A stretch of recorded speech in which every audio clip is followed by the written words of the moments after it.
Bien, hermanos, vamos a abrir la Biblia en el Evangelio según San Marcos y vamos a seguir estudiando este libro o este Evangelio tan importante que sea de bendición para cada uno de nosotros. Esperamos en la ayuda del Señor que nos hable a través de su palabra.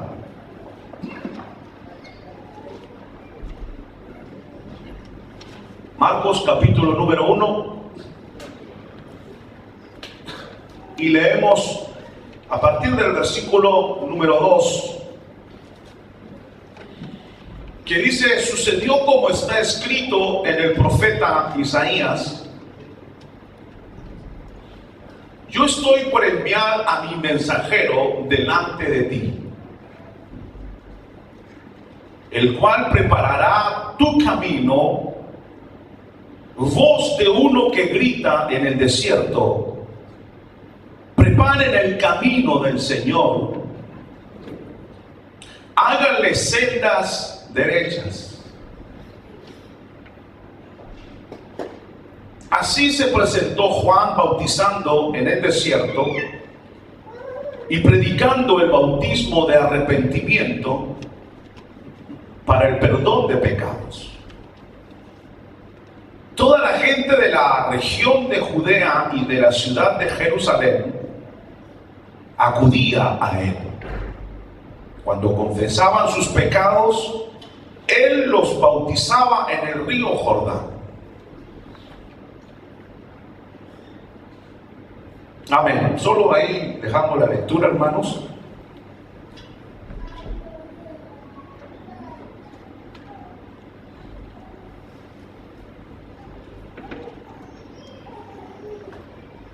Habíamos empezado este evangelio la semana pasada a estudiarlo versículo a versículo, y algunos detalles que habíamos visto, hermanos, acerca de cómo Juan Marcos fue inspirado por el Señor para recopilar las informaciones que ya en su tiempo, ya hacían 40 años que el Hijo de Dios no estaba en esta tierra, y cómo él recupera ciertas fuentes, y así, hermanos, escribe su evangelio.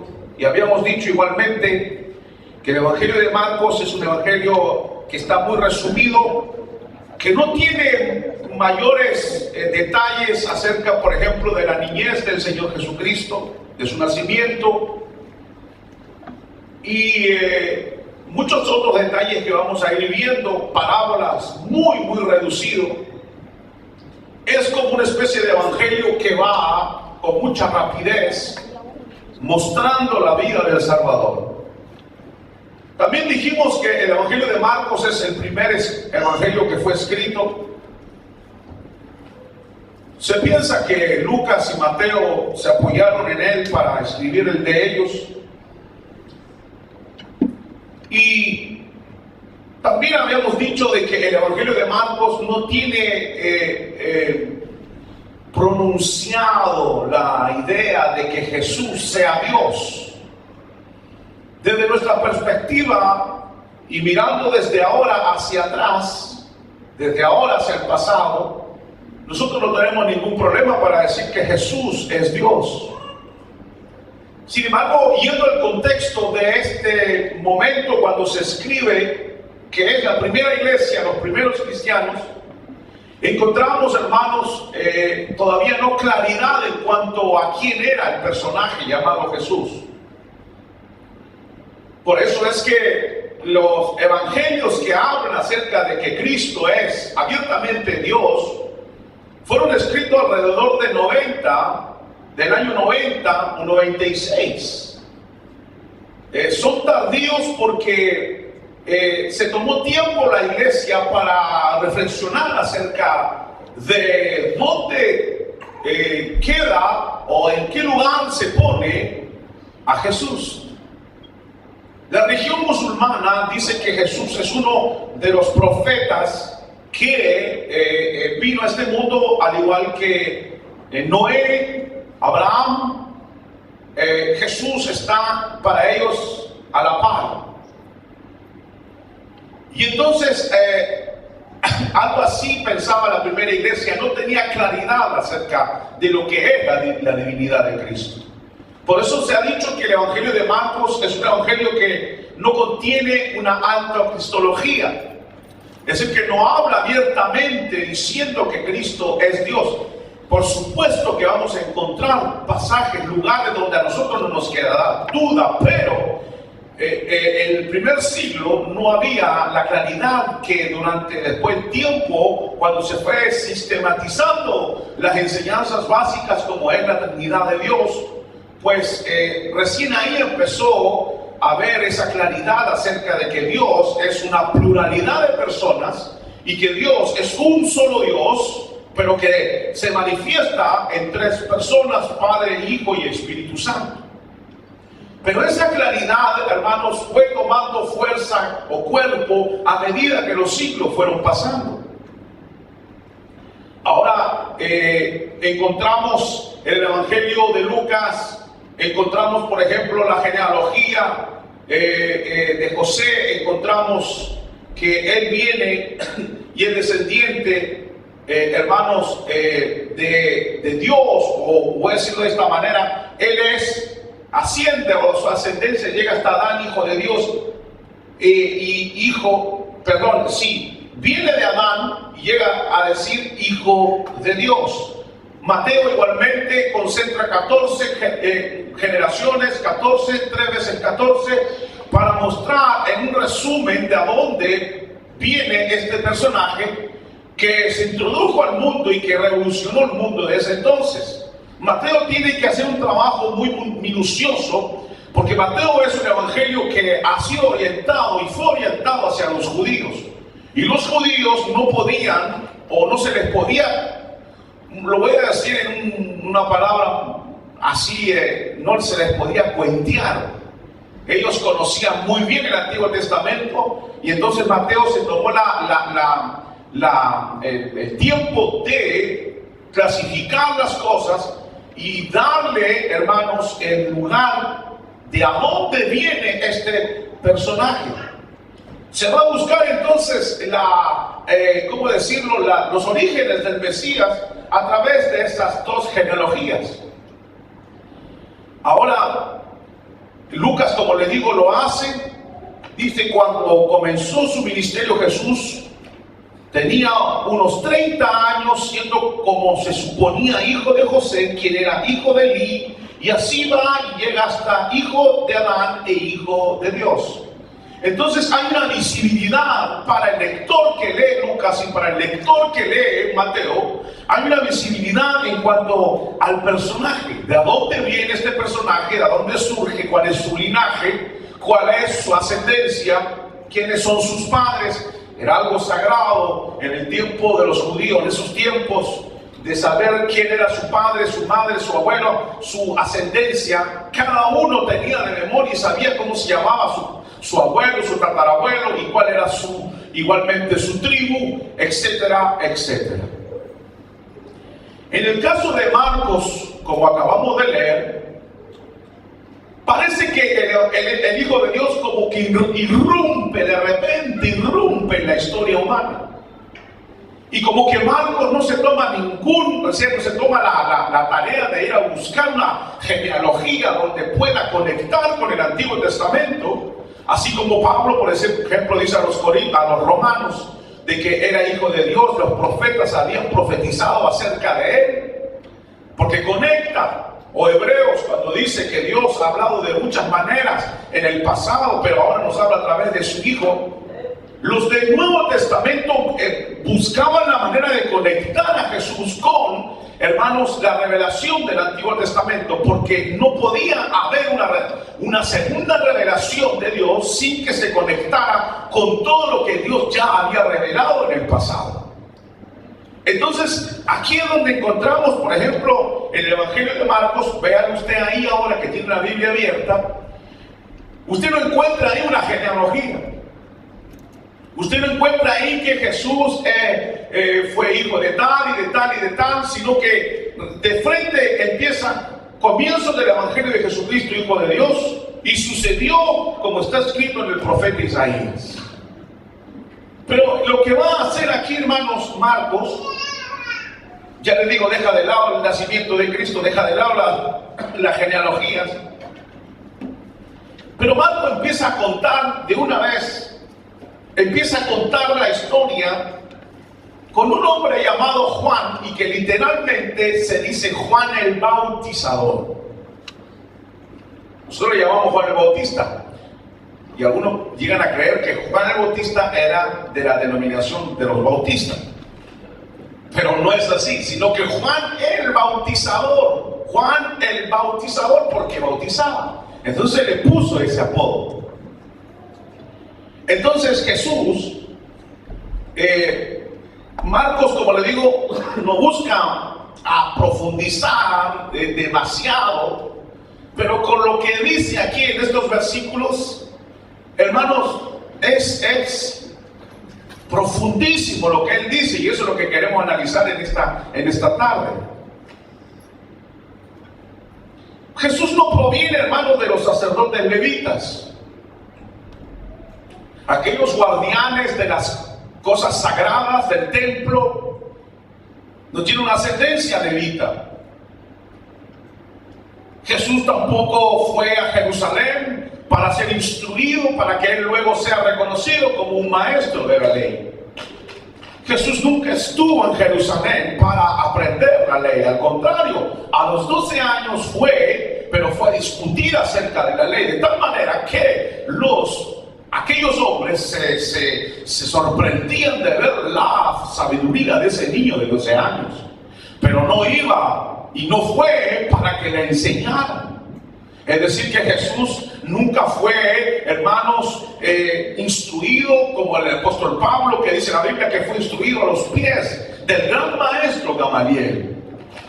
Estaba Nicodemo, hombres que tenían un conocimiento vasto de la ley. Sin embargo, Jesús no sale de aquel linaje de maestros que fue a estudiar a la Universidad de Jerusalén. Tampoco es un escriba ligado a las tradiciones, hermanos, de los ancianos, los cuales decidían lo que es puro y lo que no es puro. Jesús no pertenece a la élite, hermanos, intelectual de Jerusalén. Él no era, hermano, un maestro letrado oficial con un diploma que lo acreditara como tal. No pertenece a la élite intelectual de Jerusalén.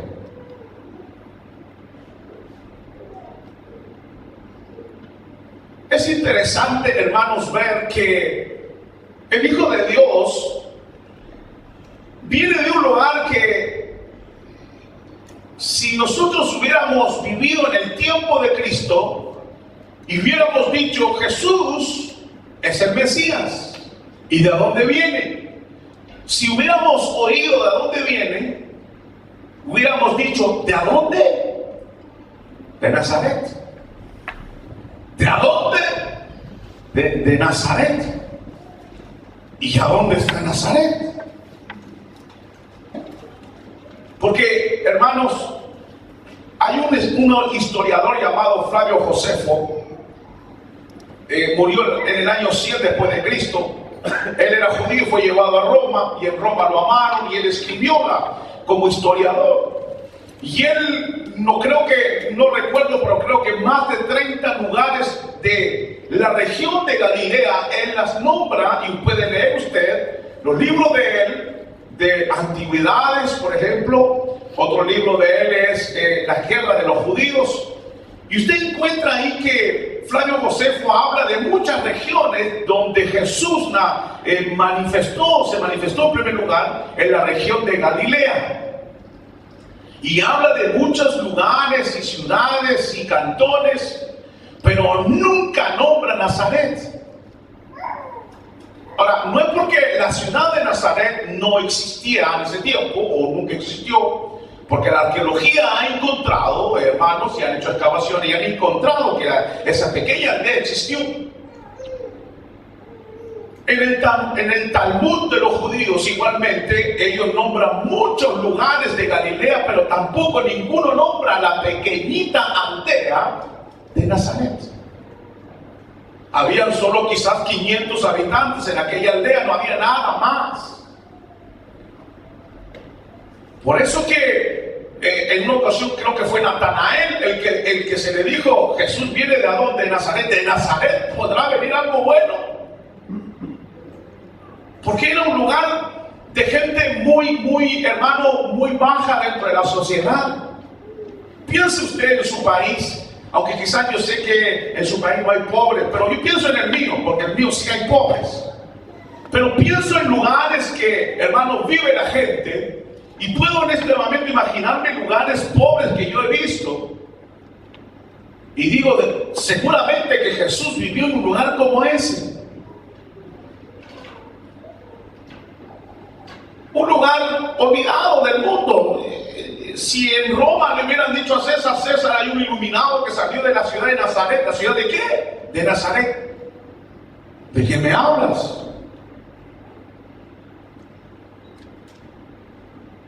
Creo que quisiera que usted ahí abra su Biblia, ahí mismo en el Evangelio de Marcos capítulo 6.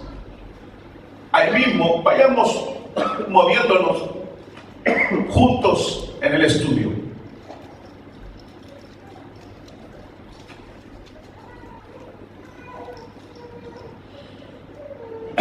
No tan solo Jesús venía de una ciudad muy pequeña, insignificante, sino que la misma familia de Jesús, hermanos, decía esto.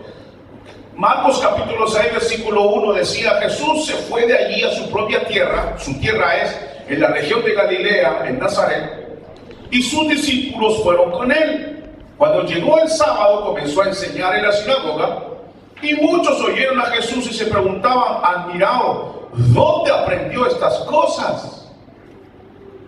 ¿Desde dónde ha sacado esa sabiduría y los milagros que hace?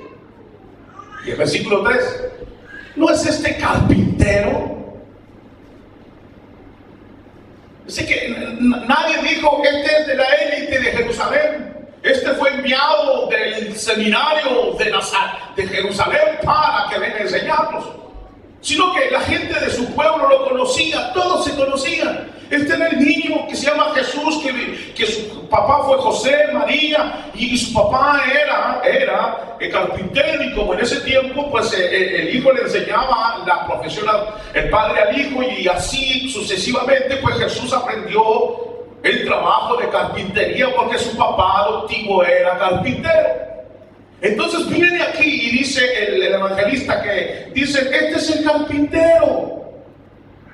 No tenía ninguna etiqueta ya le digo, hermanos, de reconocimiento humano bajo esta tierra. No había ningún reconocimiento. Este es el carpintero, el hijo de María, y luego dice para los católicos, y hermano de Santiago, porque María dejó de ser virgen.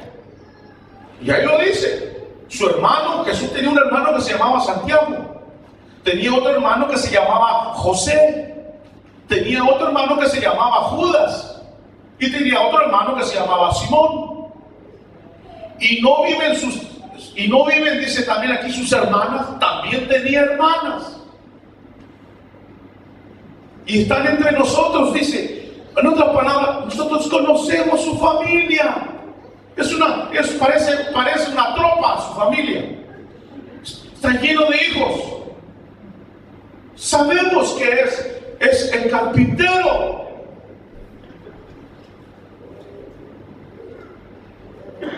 Entonces, ¿quién es este personaje? En el cual Lucas se toma la molestia de buscar, y como dice en mi primer tratado, Teófilo, he tratado de buscar e investigar. Él lo hizo para conectar a Jesús con una realeza, con algo glorioso del Antiguo Testamento. Y Mateo hace exactamente lo mismo, porque Mateo es, como les dije, el que le habla a los judíos, pero que quiere mostrar a Cristo como el rey de los judíos. Necesita una conexión de realeza. En el caso aquí de Marcos, pues Marcos, cuando va a buscar los elementos que necesita él para conectar al Hijo de Dios con el Antiguo Testamento, encuentra que dicen que él es de Nazaret. Ya empezamos mal. ¿Y qué más? Pues era carpintero. ¿Y qué más? Pues que tenía una tropa de hermanos. ¿Y qué más? Que vivían en Nazaret, en un lugar que no conoce nadie, en el fin del mundo. Caramba, ¿y cómo hago entonces para conectar con este carpintero?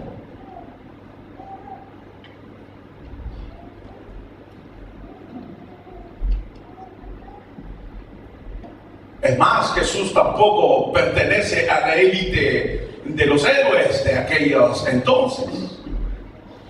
Jesús no tiene ascendencia o que su abuelo haya sido Judas Macabeo, que en el periodo intertestamentario se levantaron contra, hermanos, los romanos y fueron una familia de héroes, los macabeos. No, Jesús no viene de una ascendencia, no tiene una ascendencia de héroes, guerreros. Había un tal, ¿se acuerdan que Hechos de los Apóstoles le nombra? Un tal Judas Galileo. Ese hombre se levantó contra los romanos, por ahí se cree por el año 6 después de Cristo, es decir, en la infancia de Cristo. Jesús era un niño de 6 o 7 años. Y se levantó este hermano Judas el Galileo para levantarse para una rebelión en contra de los romanos, porque los romanos querían pedir más plata. O sea, nada nuevo debajo del sol. Entonces él se rebeló, hizo una revuelta y entonces pues lo mataron. En Hechos 5 lo tiene. Ahí Gamaliel dice, miren, no persigan a los apóstoles, porque a lo mejor esta es una obra de Dios. Si es de Dios, están peleando contra Dios. Y recuerden, dice, como aquel Galileo Judas que se levantó a algunos, los siguieron y luego todo se acabó. Pues era como una especie de héroe que tenían los judíos. Jesús tampoco, no era él hijo de grandes generales de Israel. ¿Quién era? Un carpintero.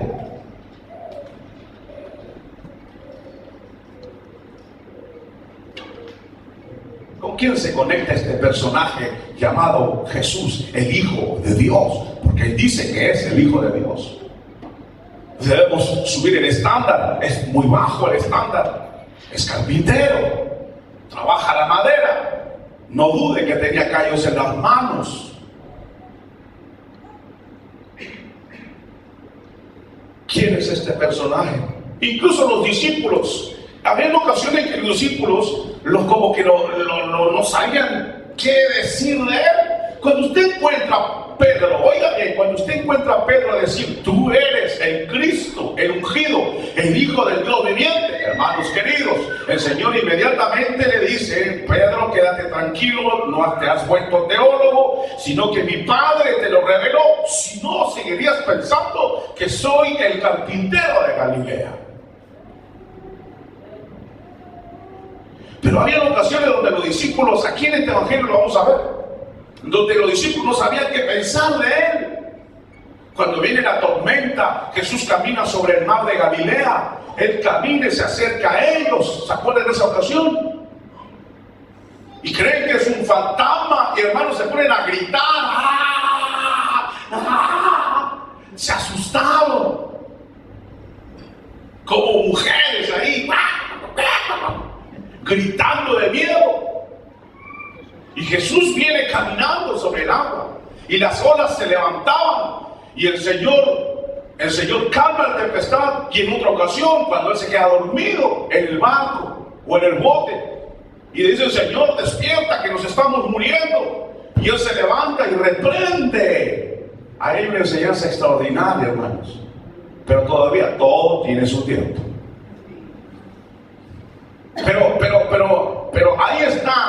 y el Señor dice a la tempestad: viento, enmudece tu mar, cálmate. Y dice que se hizo grande bonanza. Y los discípulos, se calmó todo, estaban todos mojados porque el agua había entrado al barco y quedaron parados mirándolo. ¿Y sabe lo que dijeron? ¿Quién es este que tiene poder sobre el mar y el viento? No podían definir quién es este personaje que le obedece los elementos, que no tienen, hermano, inanimados, que no tienen oídos para oír, pero él habló y se calmaron, se asustaron y dijeron: ¿quién es este? En este mismo evangelio encontraremos a Pilato, que cuando lo acusan le dicen: él es culpable, él es culpable. Dice la Biblia que Pilato se sorprendía, se asombraba de ver que este hombre no se defendía.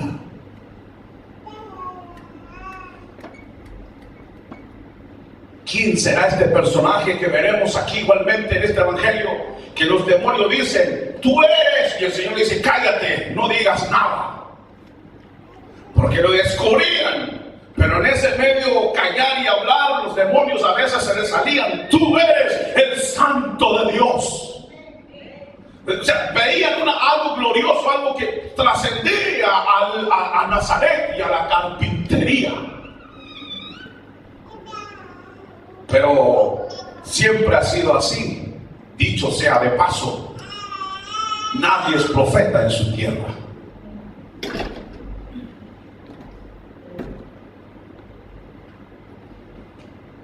Usted no sabe cuánto le ha costado a mi familia integrar que yo soy pastor. No, pues sí, y este es el que iba a la escuela y se sacaba siempre 0.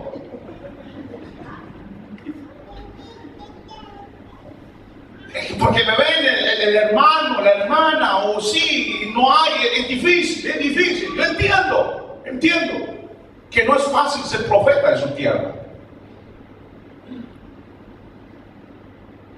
No lo digo con amargura, sino que lo digo que es una realidad. O sea, yo no me asusto cuando no, es el Jan, me dice. Es el Jan. Sí, soy yo, sí. Pero quizás hay algo divino que Dios ha puesto en mí. Solo Dios lo sabe. Y si usted está aquí en la iglesia, debe percibir si los hombres de Dios tienen alguna conexión con el cielo, o son personas que están secas, muertas. O hay una conexión con el cielo en la cual usted siente: Dios me está hablando en mi alma. Olvídese del hombre entonces y diga: Dios me ha hablado.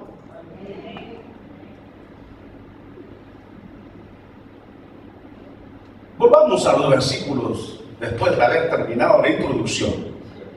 Veamos ahora el versículo número 2. ¿Qué le parece? Todavía están aquí, hermano, ¿no? Amén. Capítulo 1, versículo número 2. Como está escrito en el profeta Isaías. Y el problema, hermanos, es que esto en realidad no está todo escrito en el libro del profeta Isaías.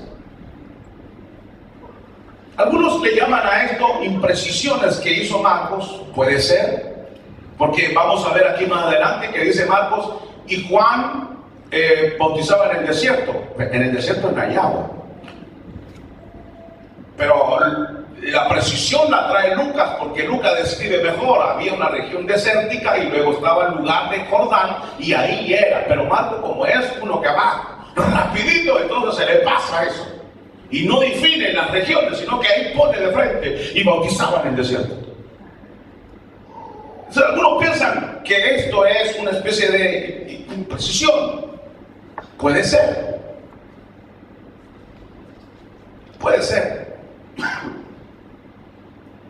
Pero pareciera que aquí lo que está haciendo, primero voy a describir. La primera frase dice: como está escrito en el profeta Isaías. En realidad esa parte: he aquí yo envío mi mensajero delante de tu faz. Eso está escrito en Malaquías capítulo 3, versículo 1. Y luego dice: el cual preparará tu camino. Eso está en Éxodo capítulo 23.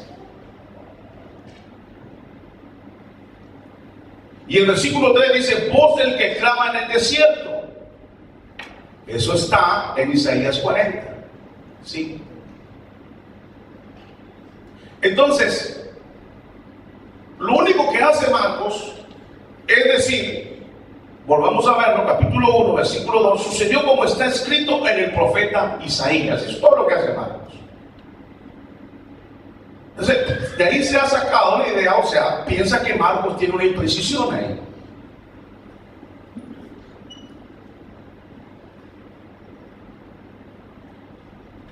Veamos si quizás rescatamos algo de esto, hermanos.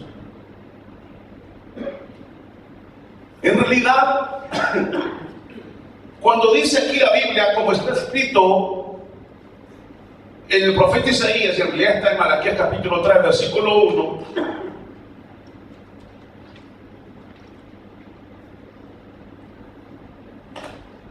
y cuando habla aquí de eso, de Isaías, pareciera que Marcos está haciendo una especie de trabajo hermenéutico, es decir, de explicar. Porque recuerden que Marcos tiene que conectar a Cristo con el Antiguo Testamento. ¿De dónde viene ese Cristo? Bien, Marcos nos dice. ¿Él viene de dónde? Viene de Éxodo capítulo 23. Si usted ahí lo lee, capítulo 23, versículo 20, usted encontrará que Israel, el Señor le dice a Moisés, mi ángel irá delante de vosotros. He aquí, yo enviaré un ángel delante de ti, dice el Señor a Moisés. Y él sería el que abriría el camino a Israel para llegar a la tierra prometida. Pero este ángel se cree que es el ángel de Jehová, es decir, el mismo Señor, quien va a llevar a Israel hasta llegar a la tierra prometida. Él sería el que abriría el camino. Entonces Marcos toma esta frase de Éxodo 23, la pone aquí en el versículo que hemos leído,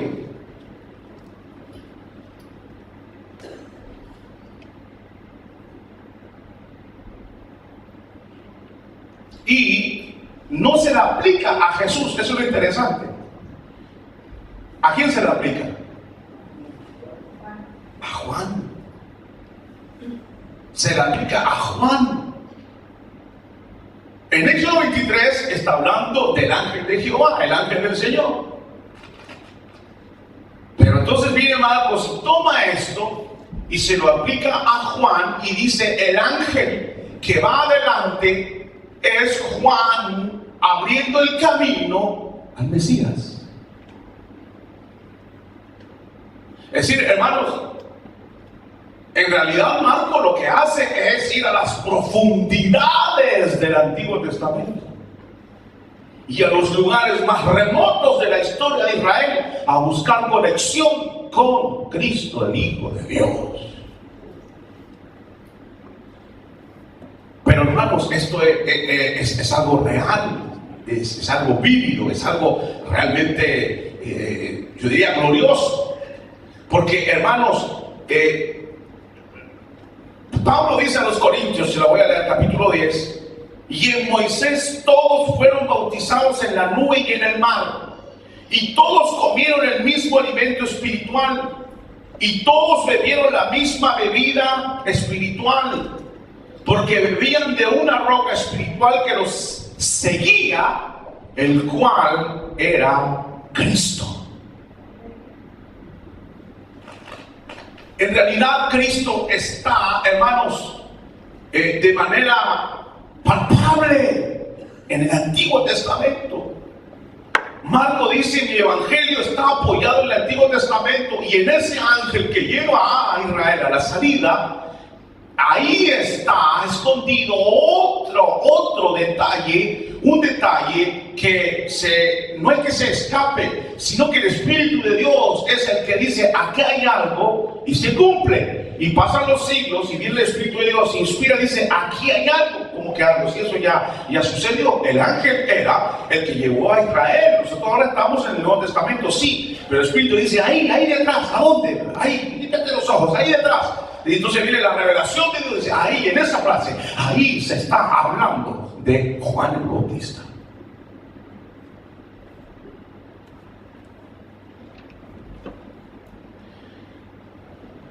Pero Jesús estaba presente.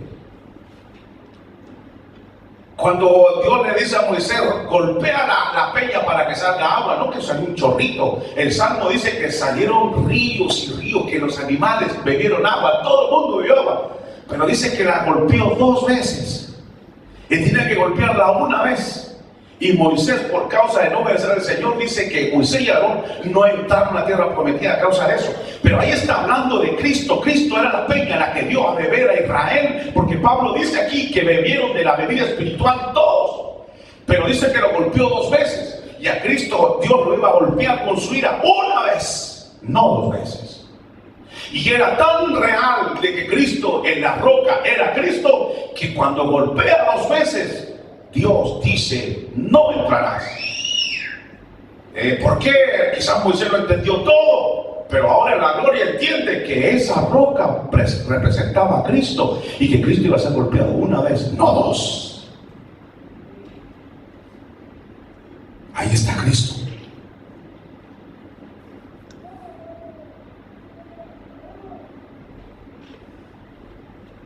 Entonces aquí tenemos el versículo 2. Sucedió como está escrito en el profeta Isaías: yo estoy por enviar a mi mensajero delante de ti.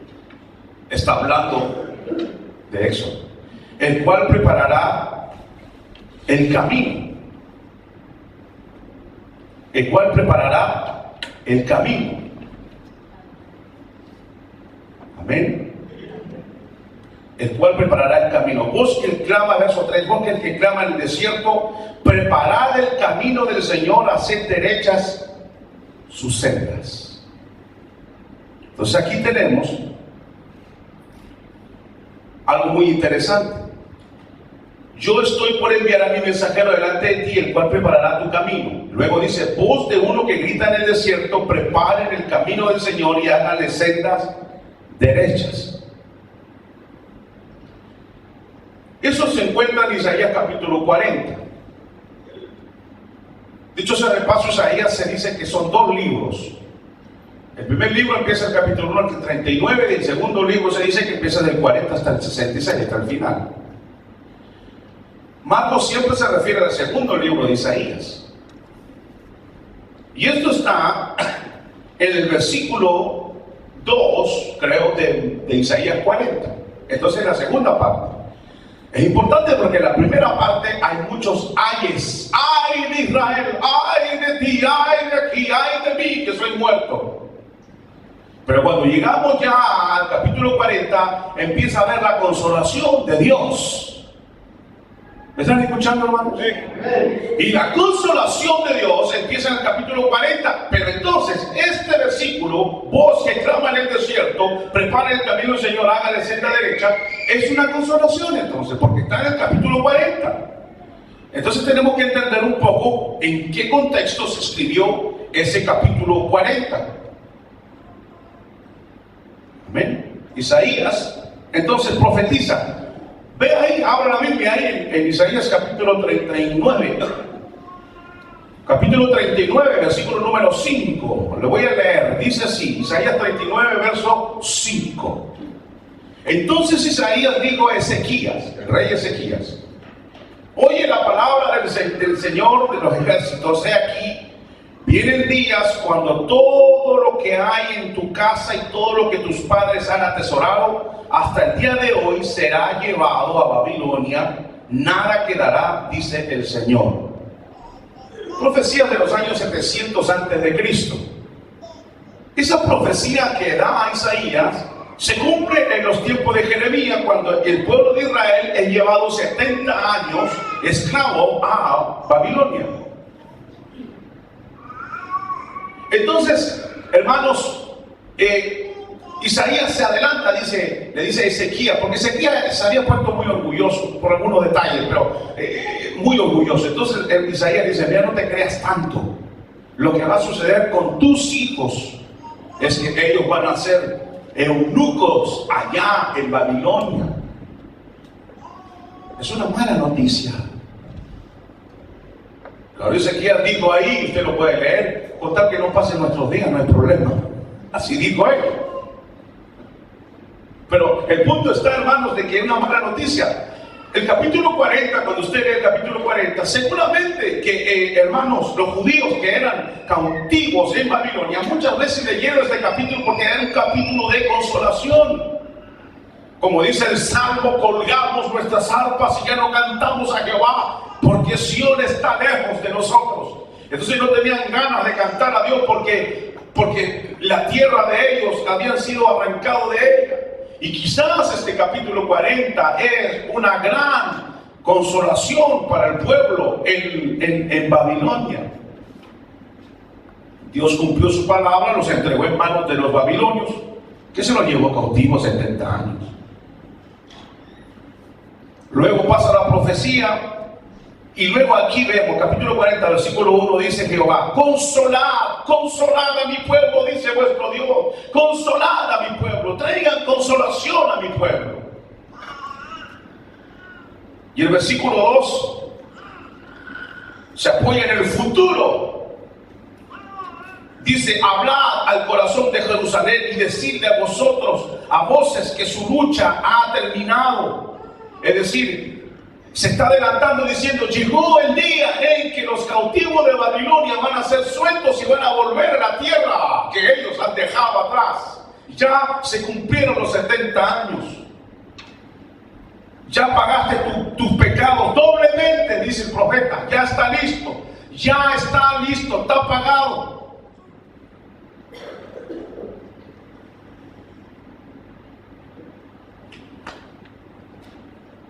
Yo quiero leer aquí con ustedes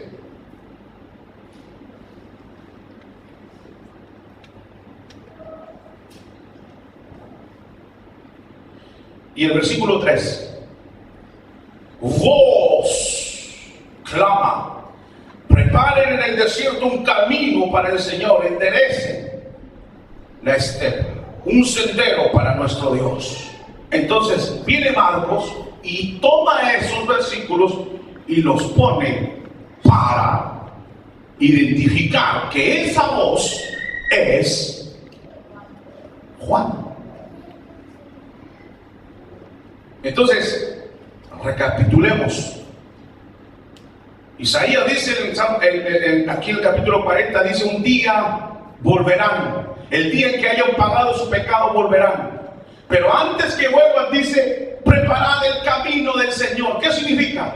Eso significa que el mismo Señor iba a ir a buscar a Israel en el cautiverio, y les dice, y Dios dice, el profeta dice: prepárenme el camino. Porque en esos tiempos, cuando los reyes viajaban de un lugar a otro, mandaban emisarios a las ciudades. Dicen: va a venir el rey de tal lugar, por favor que en el piso no haya huecos donde pueda pasar el rey, díganme las colinas cómo evitarlas. Venían emisarios para arreglar el asunto, arreglar el camino, para ver, igual como ahora los presidentes cuando van a viajar, primero viene la delegación a ver cuál es la seguridad, en qué lugar va a dormir, si es seguro o no es seguro, si el aeropuerto puede llegar, el avión no puede llegar. Primero llega la delegación arreglando el problema, arreglando el camino para que venga el presidente. Y aquí igual el Señor dice: llegó la hora de que Israel, mi pueblo, salga de Babilonia. Ya pagaron el precio, ya pagaron por sus pecados, ya llevaron los 70 años. Por eso ahora dice el Señor: prepárenme el camino, porque yo iré a buscar a mi pueblo cautivo allá en Babilonia. Prepárenme el desierto de Judea, prepárenme, hermanos, ahí todo ese lugar donde está Irak ahora, Irán, todo ese desierto, prepárenlo, porque yo voy a ir a buscar a mi pueblo y lo voy a traer otra vez a Jerusalén. Entonces esa es una consolación para Israel. Pero ahora viene Marcos y toma esa parte y dice lo mismo: preparen el camino del Señor, enderecen las veredas. ¿Y por qué? porque otra vez viene el Señor libertar a quién. Ahora viene a libertar a los que son cautivos por el pecado. Mi pueblo que está en sombra, en región de tiniebla, de maldad, lo voy a ir a rescatar. Entonces viene Marco y dice: el que prepara el camino al rey es Juan. No sé si entendieron. Sí. Como no los veo tan interesados, que terminemos ya, ¿no? ¿Está bien? ¿Entendieron, hermanos? Entonces, ¿qué estaba diciendo aquí estos versículos? Estaba hablando de una liberación más gloriosa, pero nadie la había visto. Nadie. Pero el Espíritu de Dios le revela a Marcos: aquí está, escondido en medio de estos versículos, Juan. ¡Qué tremendo! Eso es revelación, hermanos. Entonces, ¿de a dónde viene? Y luego tenemos más adelante aquí, hermanos, en Malaquías, la segunda parte, que en Malaquías el que se encuentra.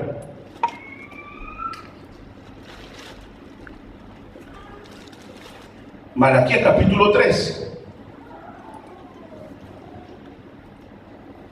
He aquí yo envío a mi mensajero y él preparará el camino delante de mí. Es lo mismo. ¿Cuál es el contexto? Que los levitas, los sacerdotes, se habían corrompido, que los animales que traían al templo no eran perfectos como la ley de Moisés lo pedía. Entonces estaba todo eso corrupto. Entonces viene como una amenaza y dice Malaquías: he aquí yo envío mi mensajero, preparen el camino delante de mí.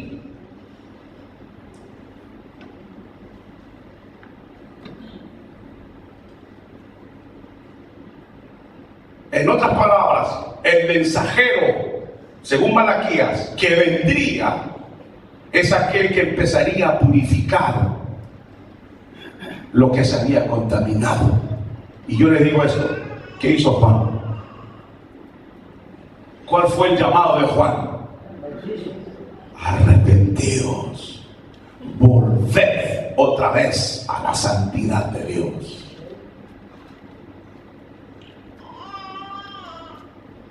Entonces, este personaje, que según Marcos es carpintero, en realidad, hermanos, ¿de dónde encontramos su venida? ¿De dónde encontramos el precursor? ¿De dónde encontramos la preparación de la venida de ese personaje? La encontramos en Éxodo, la encontramos en Isaías, la encontramos en Malaquías. Entonces este personaje, porque aquí dice Malaquías: preparadme el camino, dice el Señor. ¿Y quién dice? ¿Quién dice preparadme el camino? Dios lo está diciendo. ¿Y quién iba a venir entonces? Dios iba a venir. Dios. Preparen el camino a Dios. Pero si usted lee Marcos, no lo dice así, él lo cambia. Algunos tienen muchas explicaciones y otros dicen: bueno, Marcos no se atreve de manera literal a decir, bueno, preparen el camino, que Juan prepare el camino al Señor, el Señor Jesús, pero en el sentido del Antiguo Testamento, que preparen el camino a Jehová. O sea, como que Marcos no se atreve a decir que esa profecía dice que sí es, pero lo dice de otra manera. No tenemos el tiempo de verlo ahora, pero vean usted, compare y va a ver que ahí no dice literalmente así: prepárenme a mí el camino, dice el Señor, sino que Marcos como que lo arregla un poco, porque no tiene la claridad de que Jesús sea Dios. ¿Cómo explicar que Dios es uno y era carpintero? Era difícil. Pero así lo hace Marcos, no hay por dónde darle vuelta. Usted lo que estudia en la Biblia, porque yo sé que la gente mucho no estudia, pero si usted estudia la Biblia se va a dar cuenta que Marcos hace un cambio. Eso no lo podemos negar. Así está.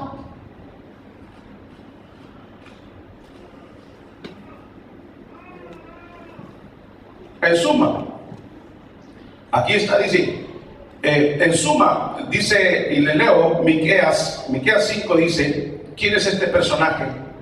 El Cristo. Miqueas dice, pero tú, Belén, Efrata, aunque eres pequeña entre la familia de Judá, de ti me saldrá el que ha de ser gobernador de Israel. Hablando de Jesús, Miqueas 5:2. Y oiga, y termina y dice, y sus orígenes son desde tiempos antiguos. ¿Cuáles son los tiempos antiguos? El Antiguo Testamento, como acabamos de verlo. Éxodo, Malaquías y Isaías. Pero luego dice, desde los días de la eternidad. Este personaje, carpintero, es Dios hecho carne, que ha venido a esta tierra. Qué trabajo hermenéutico explicativo hizo Marco, extraordinario.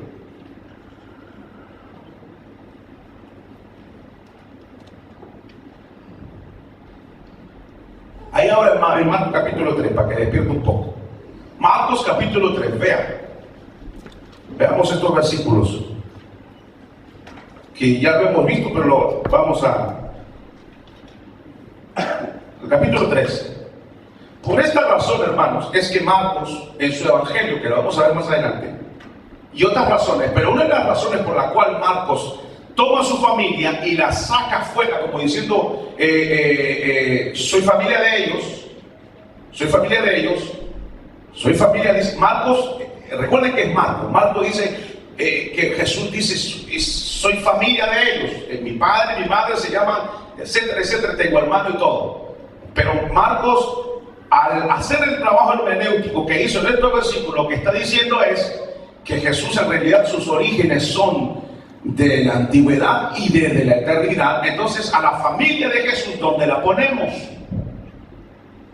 ¿Qué origen tienen ellos? Entonces ahí veamos, capítulo 3 de Marcos, versículo número 20. Jesús llegó a su casa y la multitud se juntó de nuevo a tal punto que ellos no siquiera podían comer, una célula extraordinaria. Verso 21, cuando sus parientes oyeron esto, fueron para hacerse cargo de él. Oigan bien, fueron para hacerse cargo de él. ¿Por qué? Porque decían que estaba loco. Eso significa fuera de sí. O sea, los hermanos de Jesús dijeron, mamá María, vamos a buscar a Jesús, que está, tu hermano está tarado, dice que es Mesías. Así dice. Dice, fueron para hacerse cargo de él porque decían, está fuera de sí. En otras palabras, Jesús está loco. Miren lo que dice la familia de él. Por eso cuando usted le diga a su familia que está loco, aleluya, ya se lo dijeron al Nazareno. Entonces, pero recuerden que es Marco que está diciendo esto. ¿Quién lo quiere decir Marco? Marco no quiere decir la familia de Jesús, ni la tomen en cuenta. Ellos dijeron que Jesús estaba loco. Luego dice el versículo 31. Entonces llegaron su madre y sus hermanos y quedándose afuera mandaron a llamarle. Y había una multitud sentada alrededor de él y le dijeron, he aquí tu madre y tus hermanos están afuera, vienen a buscarte, te buscan. Yo cuando leí esto me daba risa, porque pensaban que Jesús es carpintero, está loco. Verso 33. Y él dijo, ¿quién son mi madre, mis hermanos? ¿Quién son la familia mía? Dice, mi familia son los que hacen la voluntad de Dios. Entonces, Marcos lo que trata de hacer, o lo que hace, es desmarcar a Jesús de su familia. Porque el verdadero origen no es su familia, es de tiempos antiguos, de la eternidad. Por eso que Marcos hace eso. Y también el asunto de la sucesión. Bueno, se murió el pastor, entonces tiene que quedarse la esposa de pastora, porque una especie de empresa. O se murió el pastor, tiene que quedarse la familia de él. ¿Cuántas veces hemos visto eso? A veces hay familia porque Jesús encuentra discípulos que son hermanos carnales, pero no siempre es así. Y entonces aquí lo que dice Marco, un momento, la familia de Jesús no se va a quedar con la herencia del Evangelio, esto se trata de Jesús fue en familia, sí, pero él viene del cielo. Amén. Amén. Ya estamos terminando la tortura.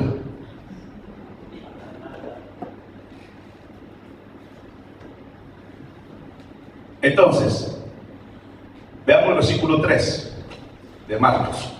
Dice, al final del versículo 3, háganle sendas derechas. Digan conmigo, háganle sendas derechas. Nadie lo dijo, díganlo. Amén. Allá atrás no había nadie hablar. Hagan sendas derechas. Otra vez, allá. Sendas derechas.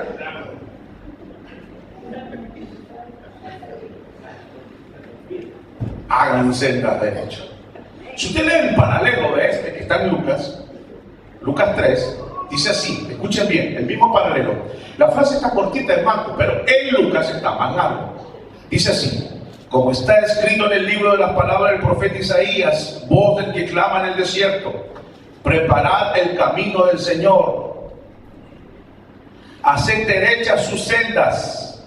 Hasta ahí nomás dice Marcos, pero Lucas añade, y todo valle será rellenado y todo monte y collado rebajado, lo torcido se hará recto y las sendas ásperas se volverán caminos llanos y toda carne verá la salvación de Dios.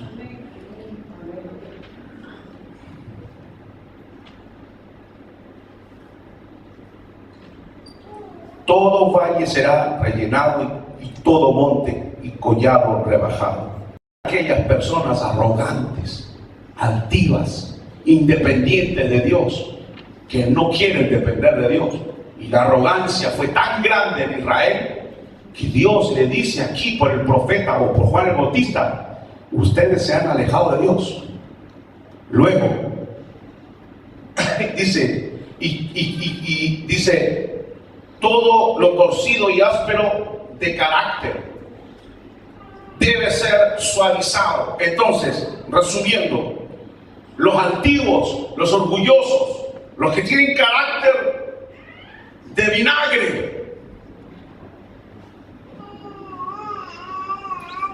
tienen que arreglarse porque viene el rey.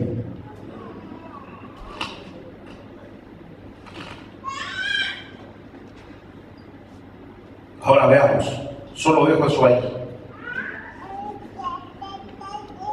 Versículo 4. Así se presentó Juan bautizando en el desierto y predicando el bautismo de arrepentimiento para el perdón de pecados.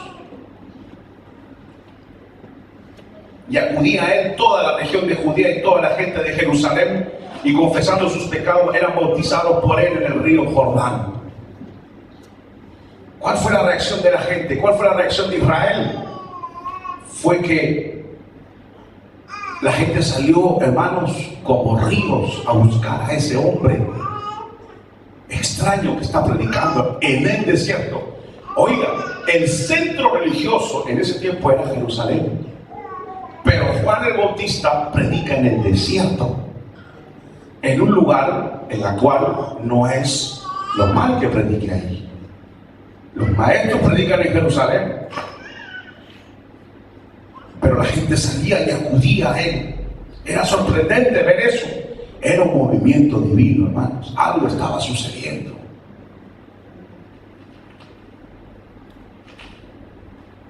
Y es más, los bautiza. Eso de bautizar no es nuevo para el judío. Los bañaban aquellos que se hacían prosélitos, que aceptaban la religión judía. Los bautizaban. No era nuevo. Lo que era nuevo era que el bautismo, según estos versículos de Juan, es un bautismo de arrepentimiento.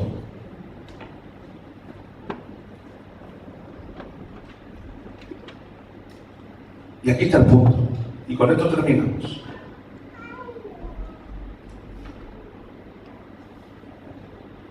Que el pueblo de Dios se tiene que arrepentir. ¿De qué? ¿A quién está está bautizando Juan el Bautista? A judíos. Es el pueblo de Dios. Y que se tiene que arrepentir. ¿De qué? Si todos los años y todo el tiempo hay sacrificios en Jerusalén. ¿De qué se tienen que arrepentir si la ley establecida o estableció que cuando pecamos llevamos el animalito y se derrama la sangre y el pecado es expiado? ¿Qué dice este hombre? Que hay que arrepentirse.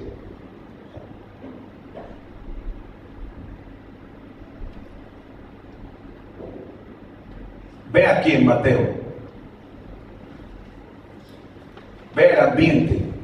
Está Juan ahí. Está el agua. Está el río. Está bautizando. Parece que no era él el que bautizaba, pero bueno, supongamos que era él el que bautizaba. Bautizaba.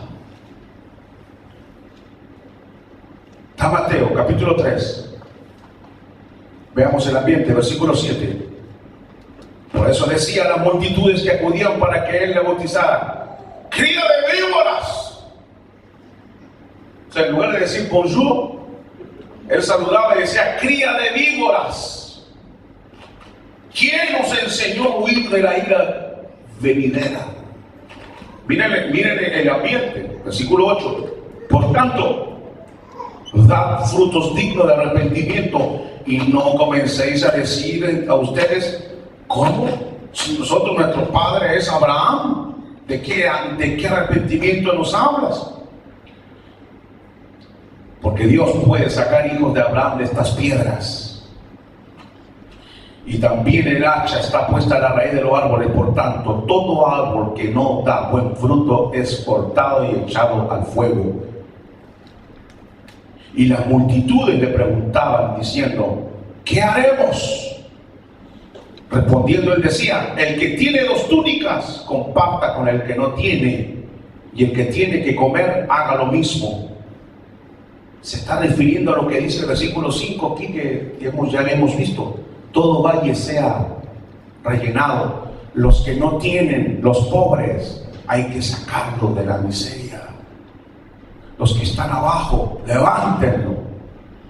Y luego dice: vinieron también unos recaudadores de impuestos para ser bautizados, y les dijo: maestro, ¿qué haremos? Entonces él le respondió: no exijáis más de lo que se os ha ordenado. También el versículo 5: y todo monte y collado rebajado.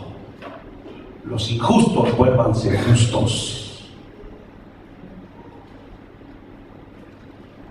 Y le dijo: también algunos soldados le preguntaban, diciendo: mira, hasta los soldados romanos, hermanos, y otros soldados judíos, ¿y nosotros qué haremos? Y él le dijo: a nadie extorsionéis, ni a nadie acuséis falsamente, y conténtense con su salario.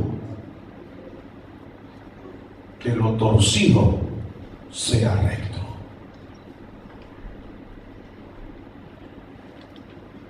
Juan está haciendo algo terrible. Escuchen. ¿Qué está haciendo? Está llamando al arrepentimiento sin hacer sacrificios de animales. Está saliendo de la religión. Está escrito: los animales serán la expiación. Y viene Juan, dice: se acabó los animales. Dios puede perdonar pecados y ya no hay que ir a Jerusalén. Aquí, ahora, te puede perdonar. Pero si yo acabo de ir a Jerusalén y pagué un dineral, pues una banda de ladrones. Entonces son unos ladrones que estaban ahí.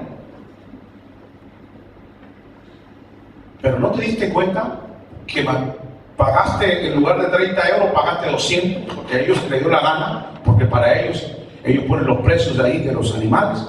Segundo, ¿qué te dijo el sacerdote?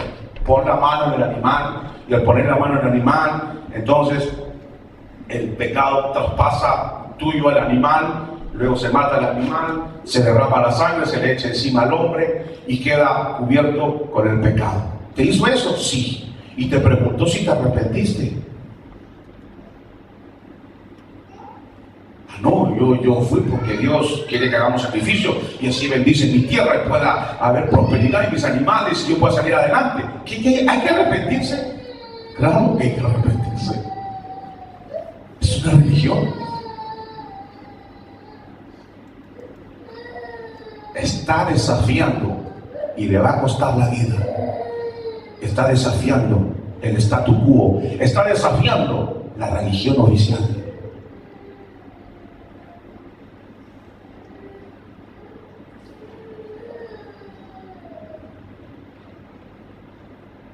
Y le dice: hagan frutos dignos de arrepentimiento.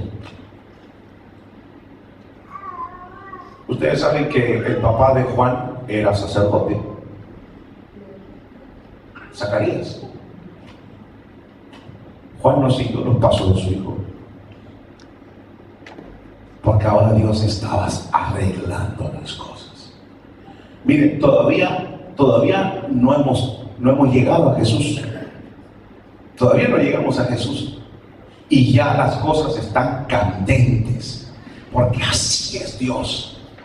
Es decir, hay iglesias o hay religiones que están ahí y creen que Dios está ahí, ya viven en pecado, ya no hay santidad, están ahí y no se dan cuenta que Dios ya se fue al desierto, ya se fue, ya no está ahí, ya salió de las estructuras humanas muertas, huecas y vacías y se fue al desierto, porque su obra no se detiene. A nosotros de captar dónde está Dios hoy día. ¿Dónde está, cree usted, Dios hoy día? No, Dios está dentro del Facebook de una iglesia que está en Miami. No, Dios no habita en habitaciones hechas por mano de hombre. ¿Dónde está Dios hablando? ¿Dónde está Dios llamando al arrepentimiento? ¿Dónde está hoy día Dios dentro de las estructuras religiosas? ¿Estás seguro que está Dios ahí? ¿Has entrado? ¿Estás en la puerta? ¿Pasaste la puerta? ¿Eres salvo? ¿Estás seguro?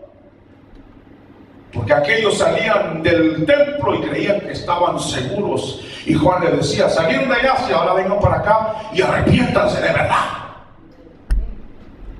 Y entonces los metía al agua y salían. Empiecen a hacer obras de justicia, dice Juan.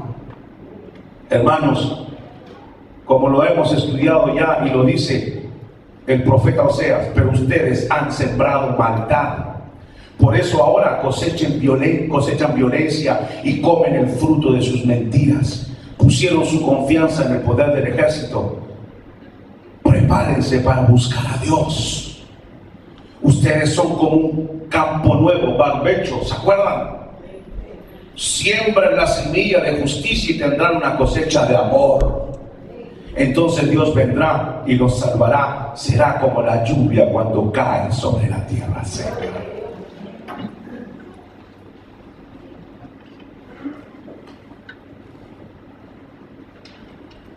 ¿Por qué? ¿Por qué tú ya no estás?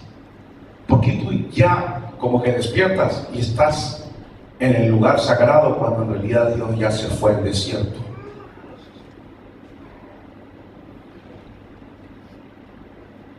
Y yo puedo decir, yo te pregunto, y usted me dice: ¿cómo sabe usted eso?